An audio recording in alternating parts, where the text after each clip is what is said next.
He shot my only daughter right in front of me. He thought he would get away with it, but he didn't know who I was and what I was willing to do for the truth. Subscribe and write in the comments which city you are from. The day had begun in a way that seemed like it would leave no mark on memory. Dawn spilled a faint, pale gold across the thin curtains of the small house, creeping into the kitchen where the smell of brewing coffee mingled with the faint scent of dish soap from the night before. David Harper stood at the counter, pouring the dark liquid into a chipped mug that had survived years of moves and mishaps. The house was quiet except for the hum of the refrigerator, its surface covered with magnets from school events, grocery lists, and a few faded photographs. Most of them were of his daughter, Sky, 15 years old, sharp-eyed, quick to smile, and the only light that had kept his life moving forward after his wife's death. Upstairs, he could hear her moving about, the muffled thud of her sneakers on the bedroom floor, the slide of a dresser drawer. She came down carrying her backpack, the zipper slightly open to reveal the spiral of her sketchbook wedged among textbooks and folders. Without words, he reached for the bread, spreading peanut butter on 2 slices, slipping them into a bag. She set a bottle of water on the counter, then quickly double-checked the front pocket of her pack for her bus card, though she rarely used it. They had their morning rhythm down to an unspoken, science small exchanges of glances, the occasional half-smile, a pat on the shoulder. The gas gauge had been sitting just below a quarter tank since yesterday, so he decided they'd stop for fuel before heading toward the school. He also remembered her mentioning she wanted gum, and the corner station carried the brand she liked. The air outside was cool, carrying that damp early spring sharpness. Their old sedan started with its familiar rumble, and soon they were rolling down the quiet street toward the main road. The gas station came into view, a low, weathered building with faded signage and an awning over 3 fuel islands. The asphalt was patched in uneven black shapes, and a flickering fluorescent tube over pump number 2 buzzed faintly. David pulled up beside one of the pumps and cut the engine. Inside the convenience store, beyond glass doors smudged with fingerprints, he could see shelves of snacks and the glow of refrigerated cases. "I'll fill up," he said in a voice that barely rose above a murmur, and Sky was already reaching for the door handle. She knew what she wanted, a bottle of sports drink and gum. The bell above the store's entrance gave a half-hearted jingle as she went inside. He stepped out, sliding his card into the pump, the display screen coming to life in pale blue light. Around him, the place was sparsely populated. A woman in a brown coat stood by the air pump, checking her phone. A delivery van idled on the far side of the lot, its driver leaning over paperwork on the steering wheel. That was when the black and white patrol car rolled in, not in any hurry, but with the purposeful stillness of someone who had already decided why they were there. It came to a stop diagonally across from the store entrance. The nose of the car angled just enough to block the direct path from door to parking lot. David noticed the officer getting out, a tall white man with a square jaw, mid-40s, wearing sunglasses despite the weak sun. His posture was tense even before his hand hovered near the holster. Sky emerged from the store carrying a small plastic bag, a bottle in one hand. She pushed the door with her shoulder, her other hand adjusting the strap of her backpack. The officer began moving toward her. David's eyes tracked him, a small prick of unease in his chest. The officer's stride quickened. Sky's gaze flicked to him and then back to her father, and she kept walking toward the car. The officer's voice cut through the morning air, though David couldn't make out the words from this distance. The stance was unmistakable, knees slightly bent, one hand gripping the butt of the gun, the other bracing in front. Sky stopped, her shoulders lifting and her hands beginning to rise. The bottle slipped from her fingers and hit the pavement with a soft, hollow thud. For a moment, there was stillness, like the air itself was holding its breath. Then the gun flashed in a brief, terrible arc of sound. The crack of the shot was sharper than David expected, searing into his ears and ricocheting off the metal surfaces of the pumps. Sky jerked backward as if an unseen force had yanked her, her backpack sliding down her arm before she crumpled to the asphalt. The plastic bag skittered away, spilling a small pack of gum that came to rest just inches from her outstretched hand. David's heart seemed to stop before slamming into overdrive. He didn't remember dropping the pump nozzle, only the heavy thud of his shoes on the ground as he sprinted toward her. The woman by the air pump had frozen, her hand pressed over her mouth. Inside the store, the cashier stood motionless behind the glass, wide-eyed. The officer still had his weapon raised, his chest heaving in small, controlled bursts, eyes locked on the girl lying motionless on the pavement. Dropping to his knees beside her, David saw the dark bloom spreading across the front of her hoodie. He pressed his hands against it, the warmth of the blood soaking quickly through his fingers. Her eyes were half open, fluttering, breath coming in ragged pulls. He could smell the copper tang of blood mixing with the faint odor of gasoline drifting from the pumps. The officer's voice was closer now, commanding something, but the words dissolved in the haze that pressed around David's hearing. A murmur moved through the bystanders who had started to gather, phones in hand, recording. Somewhere beyond them, a siren began to wail, growing louder by the second. Another police cruiser swung into the lot, lights strobing. A younger officer stepped out, scanning the scene with quick, assessing movements. His gaze fell on Skye, then on David's blood-covered hands, and finally on his colleague still standing with weapon in hand. There was something tight, almost wary in the set of his jaw as he approached. The ambulance followed close behind, its brakes squealing slightly as it came to a stop. Paramedics spilled out, one pulling a gurney, another unzipping a large trauma kit. They knelt on either side of Skye, their gloves snapping into place, voices low but urgent as they worked. David's hands were gently pushed aside, replaced by gauze pads and steady pressure.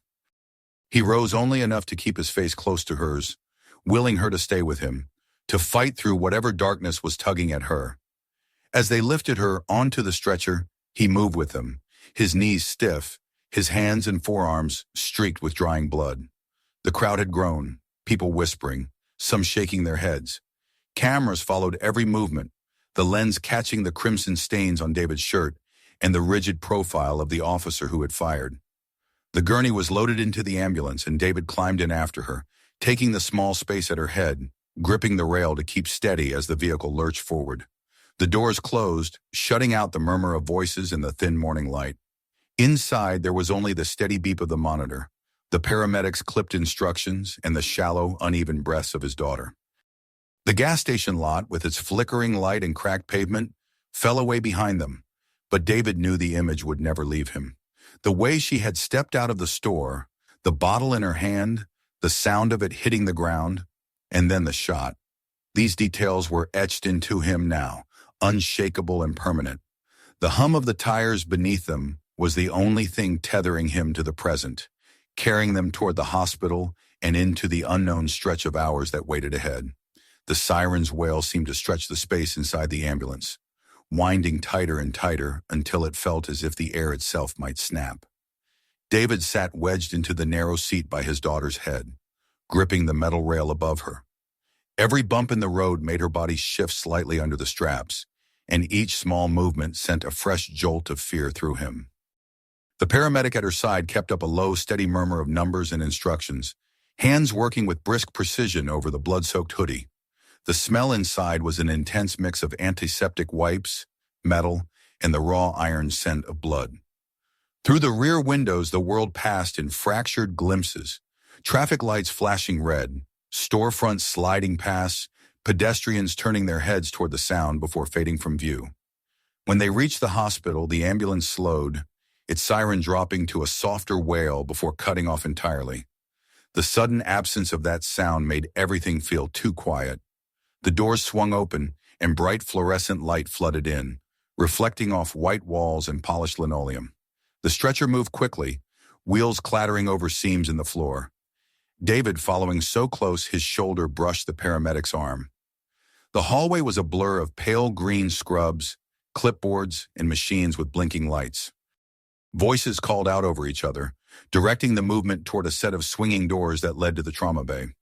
A nurse with sharp eyes and a practiced tone stepped into his path, her hand firm against his chest. "You have to wait here," she said. And though David barely heard the words over the pounding in his ears, the meaning was clear. He watched as the doors flapped closed behind the stretcher, swallowing Skye from view. For a moment he stood there, staring at the seam between the two panels, hoping they might swing back open and reveal that it had all been some colossal mistake. But they stayed shut. The waiting room was a cavern of stale air and worn furniture. Rows of vinyl chairs stretched against the walls, some occupied by people hunched over their phones or staring at the muted television mounted in the corner.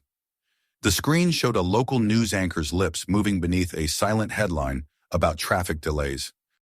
David dropped into a chair near the far wall, his hands clasped so tightly in his lap that the skin over his knuckles whitened. The blood on his sleeves had begun to dry, stiffening the fabric of his shirt. He could still feel the warmth of it in his mind, as if pressing harder could somehow rewind time.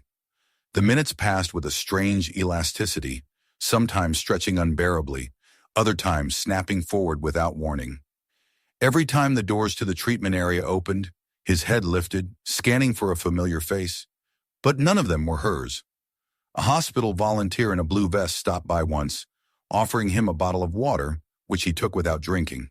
The sound of a vending machine humming in the corner seemed far too loud in the silence. He thought of the morning, of the way Skye had adjusted the strap on her backpack, the way the bottle had looked in her hand as she stepped out of the store. It replayed again and again in his mind, not as a continuous film, but in jagged fragments. The flash of the gun, the sudden collapse, the feel of her weight in his arms.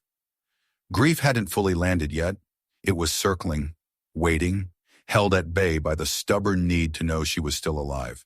The hospital staff moved in and out of the waiting room, some with charts, others with plastic bags of fluids or covered trays. At one point, a man in a dark suit stopped to speak to the receptionist, glancing over at David before disappearing down the hall. The receptionist avoided meeting his eyes, her voice dipping low as she gave directions. There was a tension here, a pressure under the surface that had nothing to do with medical urgency. When the doors finally swung open again, it wasn't a doctor or nurse who came through, but the younger officer from the gas station.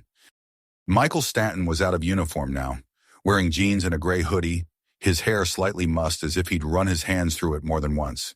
He paused just inside the room, scanning until he found David. Then he approached, his steps hesitant but deliberate. David didn't move, his gaze fixed and unreadable. Michael took the seat beside him, leaning forward with his elbows on his knees. The space between them was filled with the steady drone of the television and the faint sound of a monitor beeping somewhere behind the doors.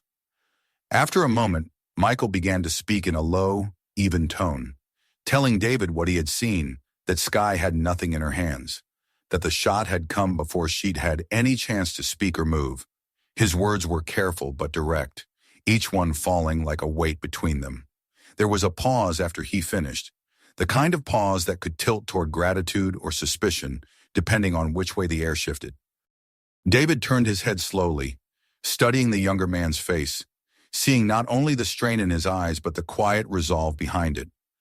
Michael admitted that telling the truth in his report would almost certainly end his career, but he would rather lose his badge than carry the burden of a lie. It wasn't a plea for approval, it was simply a fact he needed to state. David gave the smallest of nods, more an acknowledgement than agreement. His mind was already moving ahead, calculating what this meant, how it could be used, what kind of protection Michael might need, and who else would be willing to step forward. The list of people he could trust was short, but he knew where to start. His phone vibrated in his pocket, and he pulled it out to see his brother's name on the screen. Rising from his chair, he moved toward the far corner of the waiting room before answering. Jonathan Harper's voice was as steady as ever, but beneath it was a tension that David recognized immediately. He explained in clipped, precise terms what had happened, the sequence of events as he'd seen them, and what Michael had just told him. Jonathan asked specific questions, whether there were witnesses, whether the scene had been taped off, whether the store had security cameras. His instructions were clear. Give no official statements until they'd met with a lawyer, preserve every piece of evidence, including the clothes he was wearing, and gather the names and contact information of anyone who had been there. David promised to follow each step. Jonathan said he would start the necessary motions from his end, including a formal request for the gas station footage and a call to the state prosecutor's office. There was no false comfort between them, only the implicit agreement that this was the beginning of something much larger than the two of them. When the call ended, David returned to his seat, feeling the weight of the hospital around him. A nurse passed by with a clipboard, and for a moment he thought she might stop, but she continued into another hallway. Somewhere behind the closed doors, Sky was fighting her battle in a room full of strangers. He imagined her face pale under the harsh light, the sound of machines keeping rhythm with her breath. Another hour passed before a surgeon emerged, still wearing the cap and mask pulled down to hang loosely around his neck. He approached David, speaking in measured tones about blood loss, the location of the wound, and the steps they had taken to stabilize her. She was alive, but the next 24 hours would be critical. Relief washed through him in a sudden, dizzying wave, but it was tethered to the knowledge that the road ahead would be long and unpredictable. As the surgeon left, David sat back, letting the words settle. The image of the gas station lot was still vivid in his mind, but now it was joined by a new image. Sky lying in a hospital bed, still breathing, still here. The fight wasn't over, and he would be damned if he let it end, without every truth being dragged into the light. He glanced over at Michael, who sat silently a few chairs away, scrolling absently through his phone. The younger man looked up, and for a brief moment their eyes met in a silent understanding. Whatever came next, neither of them could turn away from it now. Outside, the sky had shifted to late afternoon, the light slanting through the high windows and casting long shadows across the waiting room floor. Somewhere in those shadows, David felt the shape of resolve settling into place. The next 2 days moved like a river with a hidden current, slow on the surface but pulling relentlessly towards something unavoidable. The hospital room had become a temporary world of white walls, beeping monitors, and the soft shuffle of nurses' shoes. Sky lay beneath layers of pale blankets, her skin still carrying the faint ashen tone of blood loss. David rarely left her side, only stepping away for a cup of coffee or to meet briefly with the few people who had come offering help. Outside, the news had begun to spread. The grainy cell phone footage from the gas station appeared on local networks before the day was over, replayed in loops that showed the moment she dropped the bottle and the officer's gun came up. Each broadcast was followed by commentary from anchors and guests, some speaking in careful, measured tones about procedure and perception of threat, others allowing the horror of it to speak for itself. Jonathan's calls came often, short and deliberate. He kept David updated on the steps he was taking, securing the video from the gas station's security cameras, arranging meetings with attorneys, contacting witnesses who had come forward through anonymous tips. He was careful to remind David to keep his own words measured with anyone who might be looking for a way to twist them. Every word now had the potential to become part of a record that would be examined and re-examined. Michael Stanton had stayed true to his word. His preliminary report included an unambiguous account that Sky had no weapon, that she had made no threatening movement. His statement was now part of the official case file, and though he had already been pulled from patrol and placed on desk duty, he seemed unshaken in his decision. By the morning of the second day, Jonathan told David it was time to step into the open. The courthouse had been chosen for a reason. It was a place of law, a place where the community could see that the process would not happen behind closed doors. The press had been notified of a statement at midday. When David arrived at the courthouse, the scene was already alive with energy. Satellite trucks were lined along the curb, their dish antennas angled skyward. Reporters in tailored coats clustered near the steps, microphones in hand, waiting. Beyond them, groups of citizens had gathered, some holding handmade signs calling for justice, others simply there to see what would unfold. The building loomed above them all, its stone facade catching the pale winter light. The steps leading to the entrance were wide and flanked by heavy railings, the kind of place designed for both ceremony and intimidation. David stood at the base for a moment, taking it in.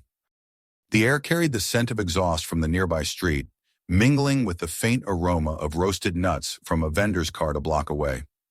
Jonathan was already at the top, speaking briefly with a woman in a dark suit who appeared to be coordinating the media presence. When he saw David, he gave a short nod, his expression unreadable but steady. They stood side by side as the cameras began to focus.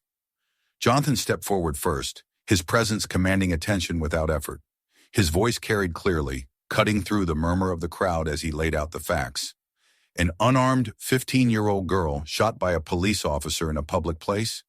Video evidence showing the absence of any threat. Eyewitness accounts corroborating the same. He stated her name, Sky Harper, and then his own relationship to her, allowing the weight of the revelation to settle on the gathering.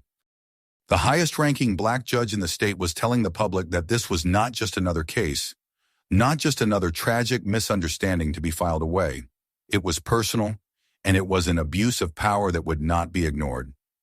David watched the faces in the crowd shift as Jonathan spoke, saw the mixture of shock, anger, and quiet resolve in their expressions. Some were filming on their phones. Others simply listened, hands in their pockets against the chill. The steps were quiet except for the judge's voice, which moved from the specifics of Skye's shooting to the broader reality it represented. How often young black lives were treated as threats before they were ever seen as children, and how the legal system had a responsibility to hold accountable those who wore the badge but abused its authority. When Jonathan stepped back, David took his place. He did not raise his voice. He didn't need to. The microphones caught every word as he recounted, in clear detail, what had happened that morning. The errand for gum, the bottle in her hand, the sudden appearance of the officer, the shot that followed without hesitation. He spoke without embellishment, each fact delivered plainly, and perhaps because of that, the images they painted were all the more vivid. He ended by telling the crowd that his daughter was alive, that she was fighting, and that they would fight with her. From the side of the steps, Michael Stanton emerged from the gathering. The reporters recognized him instantly. Some called his name, but he ignored the questions as he walked forward to stand beside David. His statement was brief but definitive. He had been at the scene, he had seen Skye's hands, and there had been no weapon. His account matched the video evidence. The words were simple, but the impact was immediate. Murmurs rippled through the crowd, and camera shutters clicked in rapid succession. A uniformed officer admitting to misconduct by a colleague was rare, and everyone knew it. Near the back of the crowd, a stir began as another group approached. Members of the prosecutor's office, flanked by uniformed police. The city's police chief was absent, but a deputy chief stepped forward to announce that Officer Richard Collins had been relieved of duty pending the outcome of the investigation, his badge and service weapon already surrendered. The prosecutor confirmed that an arrest warrant had been issued, citing probable cause based on the available evidence. It happened quickly after that. Collins, wearing a dark suit and tie, was escorted up the opposite side of the steps. He kept his eyes forward, jaw clenched as the cuffs were fastened around his wrists. The crowd erupted in a mix of cheers and shouts, the cameras catching every angle. For the first time since the shooting, David felt the smallest flicker of justice taking shape. Not completion, not closure, but the first tangible step. The scene continued for another half hour, reporters shouting questions, activists speaking to the press, citizens exchanging contact information for organizing efforts. Jonathan remained composed throughout, speaking only when necessary, his focus already turning to the next stages of the case.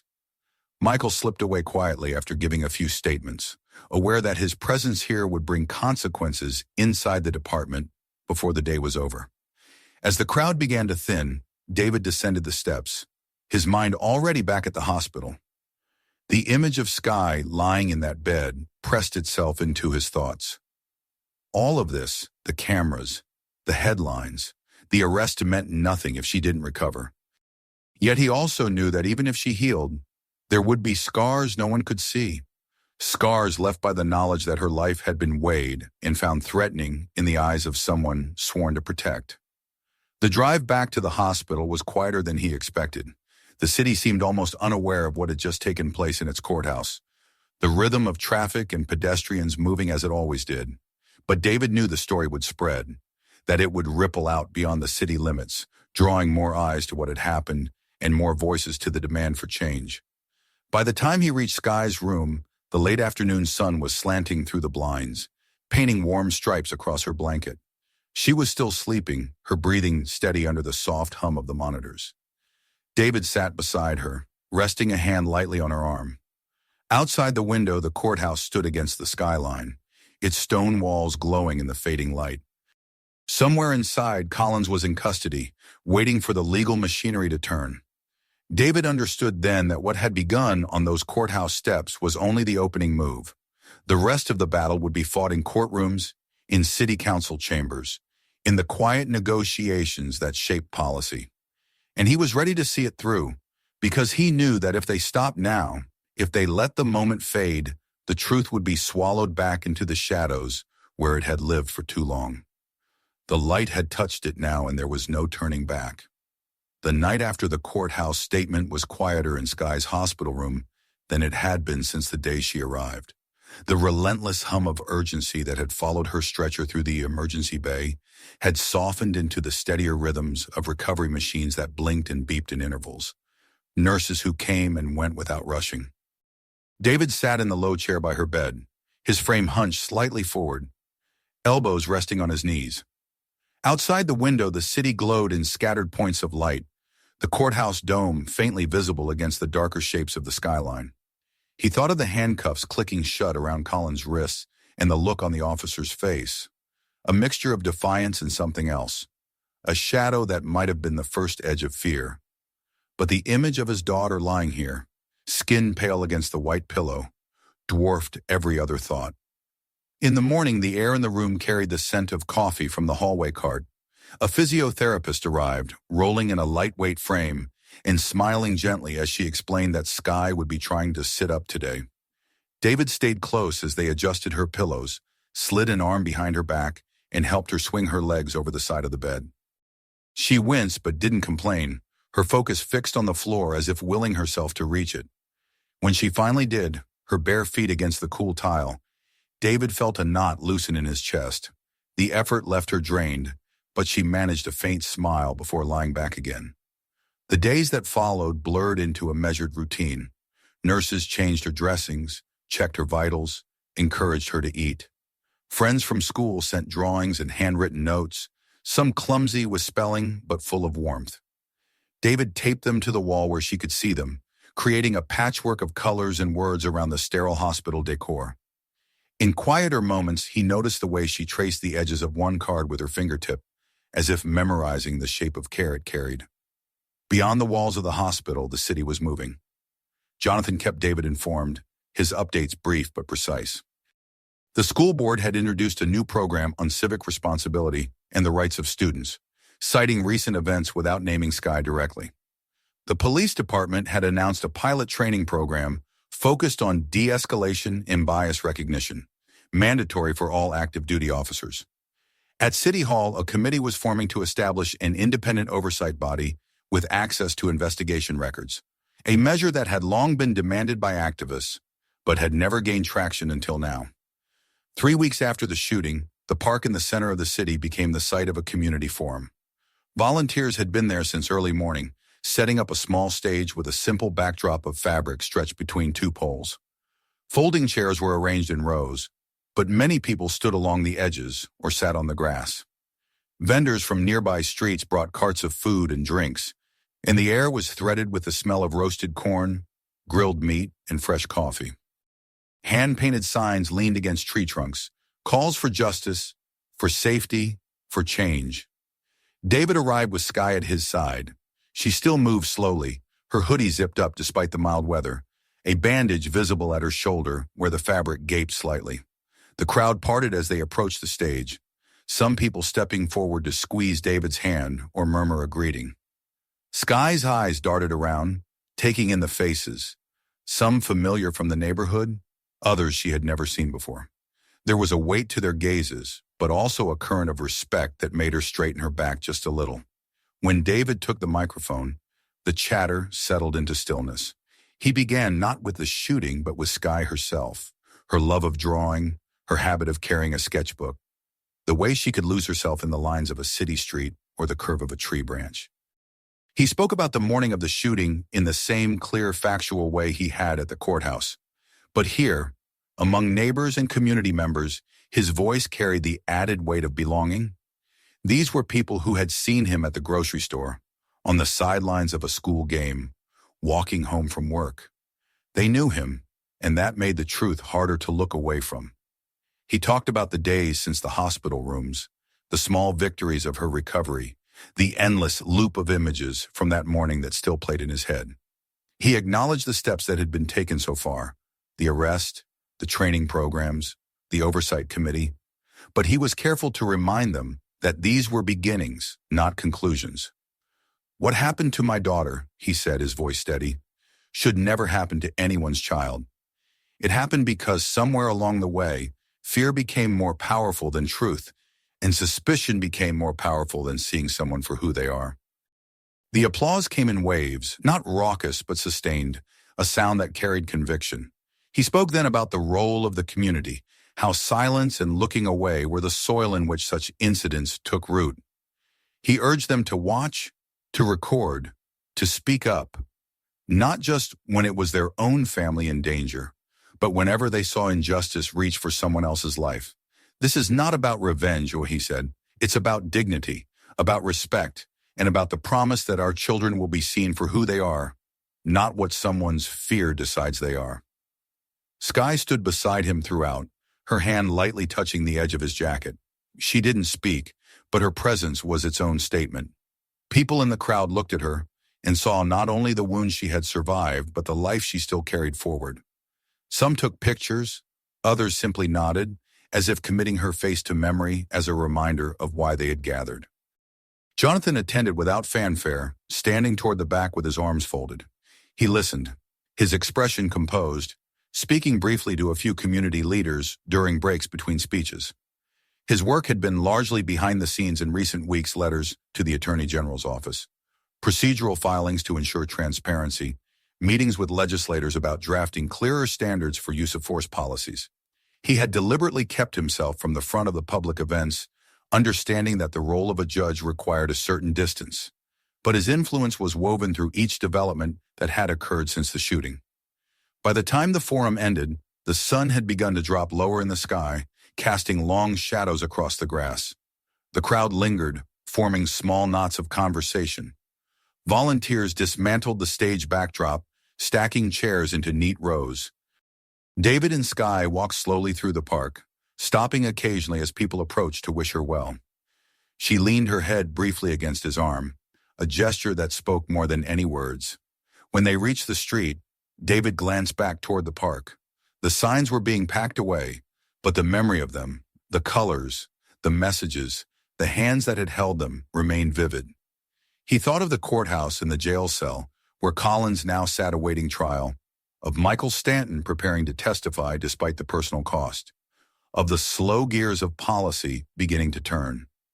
The road ahead was still long, full of places where momentum could falter or be forced off course.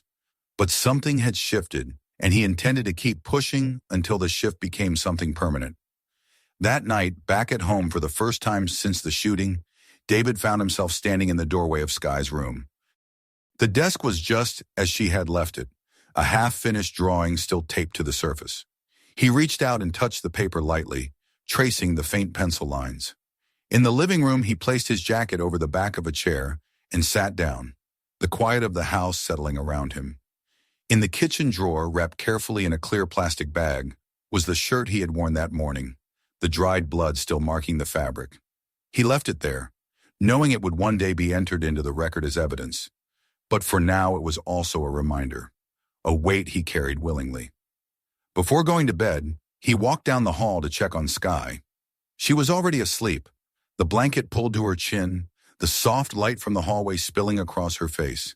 He left the door slightly open, just as he had when she was little, and stood there a moment longer.